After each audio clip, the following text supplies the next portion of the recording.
Buenos días compañeros, nosotros somos el equipo número 1 y les vamos a explicar sobre el desarrollo del sistema nervioso central, el periférico y los arcos braquiales.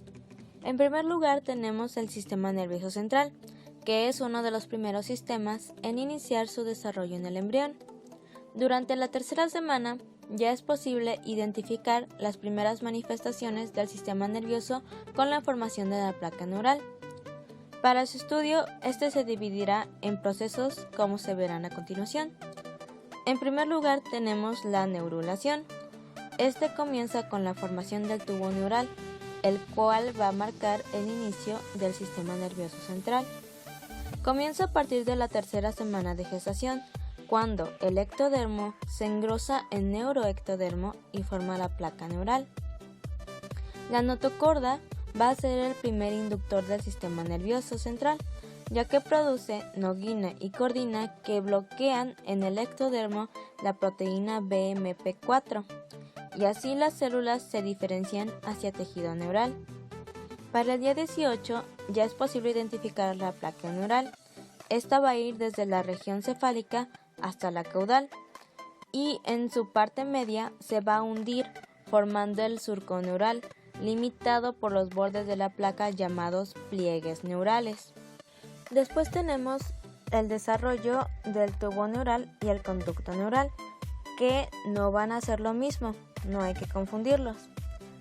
Durante el día 22, a nivel del cuarto somito occipital y el primer somito cervical, se van a unir los pliegues neurales en la línea media dorsal, y así se va a formar el tubo neural. Por otro lado, la pared del tubo se va a llamar neuroepitelio, y esta va a tener una cavidad o conducto neural que va a ser el futuro sistema ventricular. El tubo neural en sus inicios se comunica con la cavidad amniótica, esto gracias a que el tubo se encuentra abierto en los extremos. A estas aberturas se les denomina neuropo craneal y caudal según sea el caso. En el día 24 a 26 se va a cerrar el neuropo craneal y del día 26 al 28 se cierra el neuropo caudal. Cuando se cierran los neuropos se pierde la conexión con la cavidad amniótica y la separación del tubo neural del ectodermo es inducido por la caderina EIN. Después vamos a tener el organizador primario del tubo neural. El neuroepitelio va a producir células madre pluripotenciales que originan todas las células del sistema nervioso central, a excepción de la microglía, que se ha comprobado su origen mesenquimático. Las primeras células originadas son los neuroblastos, formando así la capa del manto o zona intermedia que dará origen a la sustancia gris. Los neuroblastos emiten dendritas y axones formando la zona marginal, que dará la sustancia blanca. El neuroepitelio original ahora se va a llamar zona ventricular. Después, en la histogénesis del sistema nervioso central, las células madre van a expresar la proteína nestina, la cual va a aumentar su número, y estos van a pasar a ser bipotenciales, para después ser neural o glial.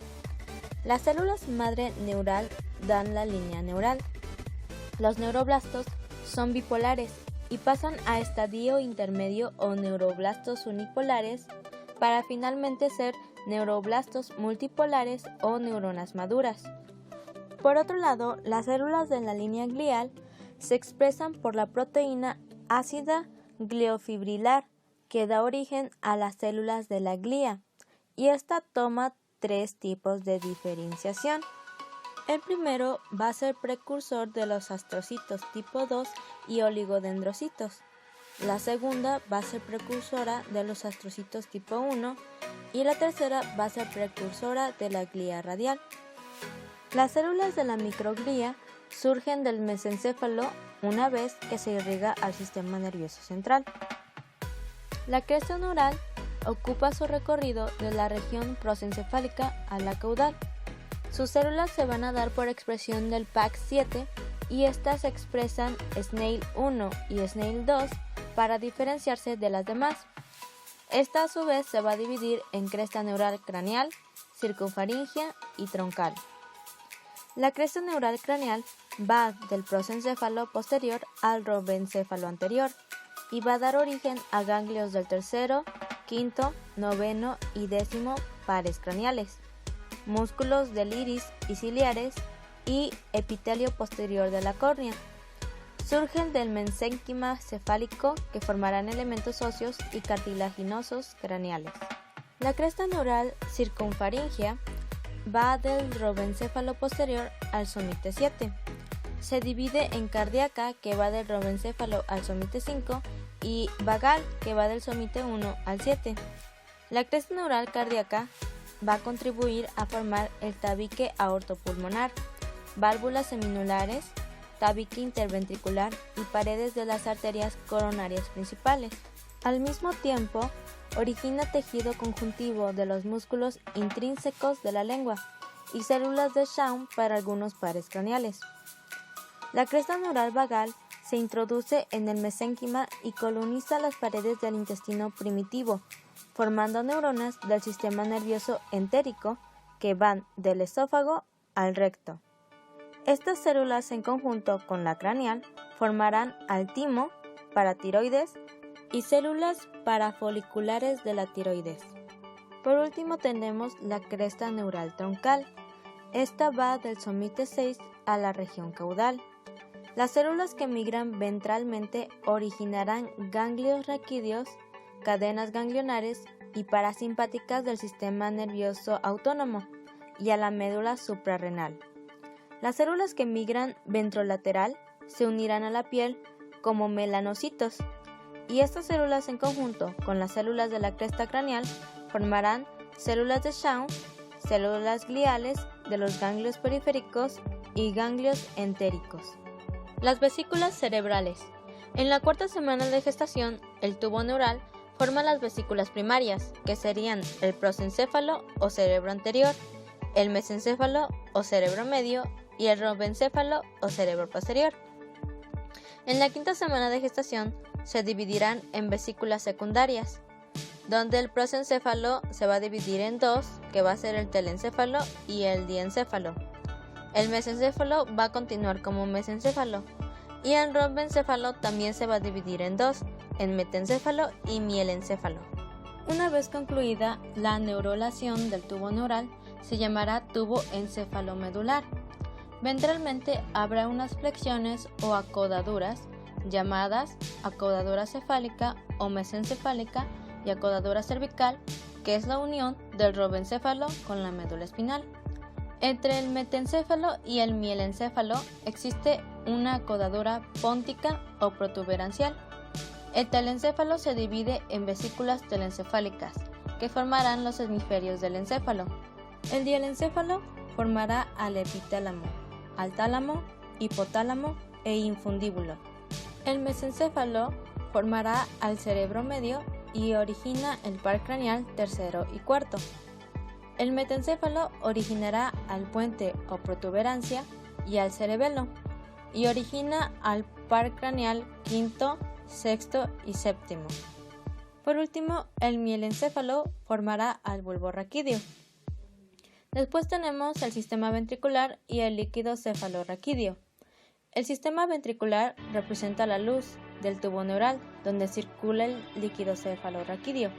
Las cavidades de las vesículas telencefálicas constituyen los ventrículos 1 y 2. Las cavidades del diencéfalo es el tercer ventrículo, y el mesencéfalo formará el acueducto cerebral.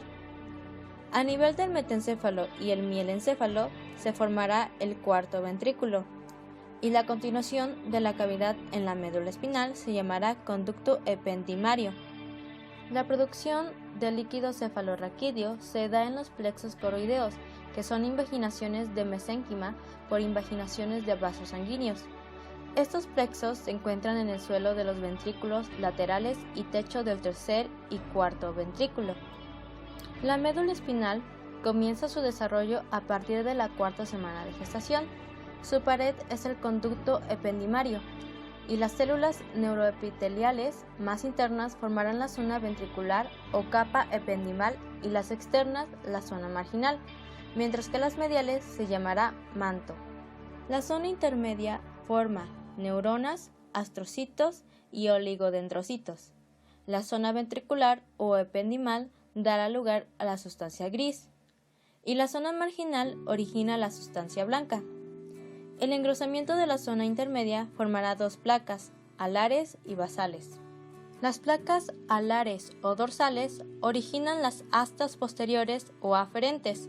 Estas van a ser las sensitivas y estas se comunican una con otra por la placa del techo, mientras que las placas basales o centrales formarán las astas anteriores o eferentes. Estas van a ser motoras y estas van a estar comunicadas entre sí por la placa del suelo.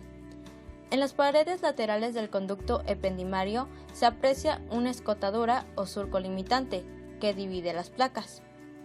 Los axones de los ganglios raquídeos entran a la médula dorsalmente y forman raíces dorsales o posteriores de los nervios raquídeos, mientras que las astas ventrales forman los ventrículos ventrales o anteriores.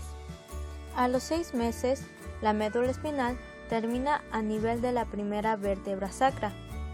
En el bebé recién nacido de término, que serían 38 semanas, termina a nivel de la segunda o tercera vértebra lumbar, y en el adulto termina entre la última vértebra dorsal y la segunda lumbar. Los nervios raquídeos que salen de la médula es la cauda equina. La dura madre y aracnoides terminan en la vértebra sacra 2.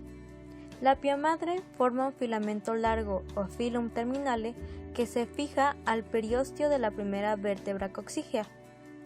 Las meninges se forman por condensación del mesénquima y forma la meninge primitiva.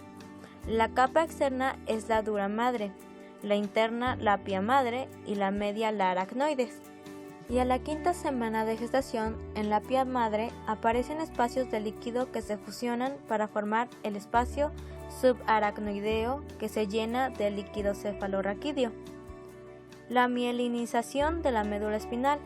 Esta se realiza por los oligodendrocitos procedentes de la zona intermedia y producen mielina. Sucede entre el 4º mes al primer año de vida postnatal. El encéfalo y el tallo encefálico. Estas se forman de las vesículas cerebrales secundarias, el telencéfalo, el diencéfalo, el metencéfalo y el mielencéfalo. En la 5ª semana de gestación inicia su desarrollo. El mielencéfalo y el metencéfalo formarán el tallo encefálico. De las paredes del mielencéfalo sale el bulbo raquídeo y de las paredes del metencéfalo surge el puente o protuberancia y el cerebelo. Por último, tenemos la corteza cerebral. Esta se logra observar al 4º mes y es liso. Al 6º mes se aprecian los surcos y circunvoluciones que le dan su aspecto característico. Después tenemos el sistema nervioso periférico. Este se va a formar de los nervios raquídeos, craneales y sistema nervioso autónomo. Se origina del neuroepitelio, la cresta neural y placodas ectodérmicas cervicocraneales. Las prolongaciones de los neuroblastos son neuritas o axones. Los nervios raquídeos se comienzan a formar al final de la 4ª semana de gestación. Son sensitivos y motrices. Se mielinizan por las células de Schwann y los ramos motores son anteriores y los sensitivos son posteriores. Sus pares craneales se desarrollan a partir de la 5ª a la 6ª semana de gestación y todos, a excepción del primero y el segundo, salen del tallo encefálico. El primer par craneal sale de neuronas bipolares del saco nasal primitivo y el segundo par craneal procede de neuroblastos de la retina. Por último tenemos los arcos faringios o branquiales. Estos inician su desarrollo en la 4ª semana de gestación con la llegada de células de la cresta neural craneal. Se desarrollan en pares como elevaciones a los lados de la faringe primitiva. Cada arco faríngeo tiene un núcleo de mesénquima recubierto por ectodermo en la cara externa y endodermo en la cara interna. El mesénquima deriva de mesodermo paraxial y lateral y las células de la cresta neural. Cada par tiene formaciones nerviosas, cartilaginosas, arteriales y musculares. Son 6 arcos, pero el 5º no está presente en el humano. En la séptima semana de gestación se fusionan el segundo con el tercero, cuarto y sexto para formar un espacio o seno cervical. El primer par o arco mandibular se aprecia a los 23 días.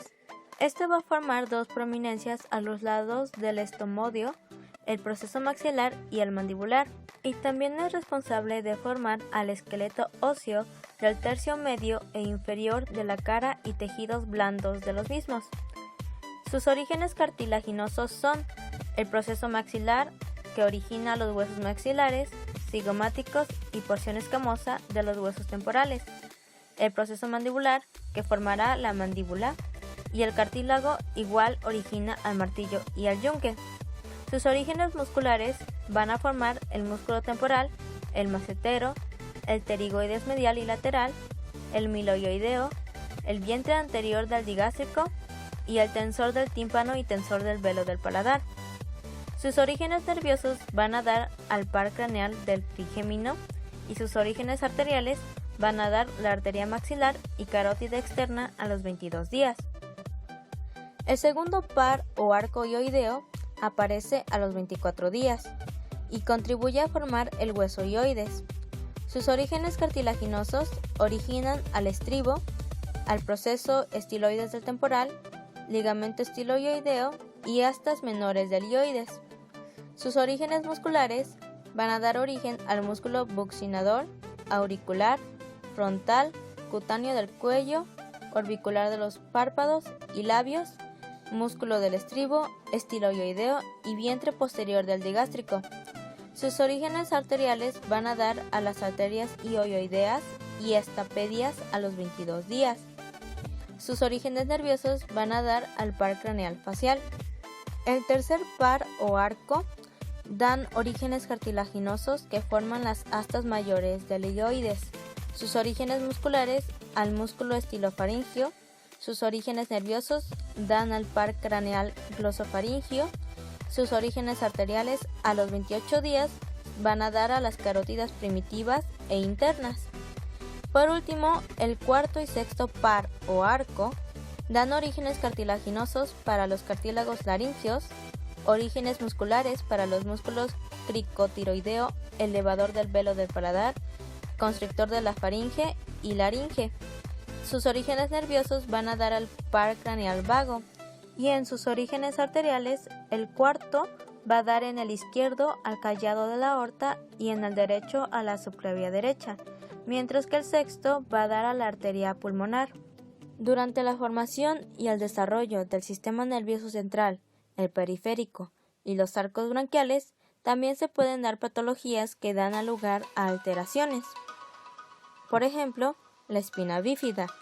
Esta alteración involucra a la médula espinal y tiene que ver con la formación inadecuada o falta de formación de los arcos neurales. Se puede presentar a cualquier nivel de la columna vertebral. Sin embargo, la más frecuente es a nivel lumbosacro. Y mientras más cerca esté cranealmente, mayor será la gravedad de la patología. Cuando el defecto se presenta en un cuerpo vertebral aislado o en varios, pero que están cubiertos por piel y tejidos blandos, se le denomina espina bífida oculta.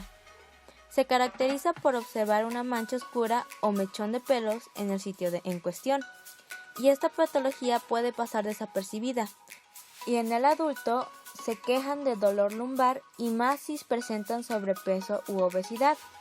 Otro ejemplo podría ser el meningocele, que es cuando el defecto óseo abarca varios segmentos contiguos de la columna vertebral y la médula espinal, o sus cubiertas protectoras, también llamadas meninges, se hernian a través del defecto óseo. Es caracterizado porque la tumoración contiene solo meninges y líquido cefalorraquídeo. También encontramos el mielomeningocele, que se caracteriza porque la tumoración, además de contener meninges y líquido cefalorraquídeo a la médula espinal. El tratamiento de las anteriores es por cirugía. También tenemos otro ejemplo como la hidrocefalia, que es cuando cualquier alteración en la circulación o reabsorción de líquido cefalorraquídeo puede causar un aumento de volumen de la cabeza, en especial en los ventrículos. El tratamiento radica en una derivación o ventriculostomía, que es una sonda conectada a algún ventrículo del cerebro y drenará el exceso.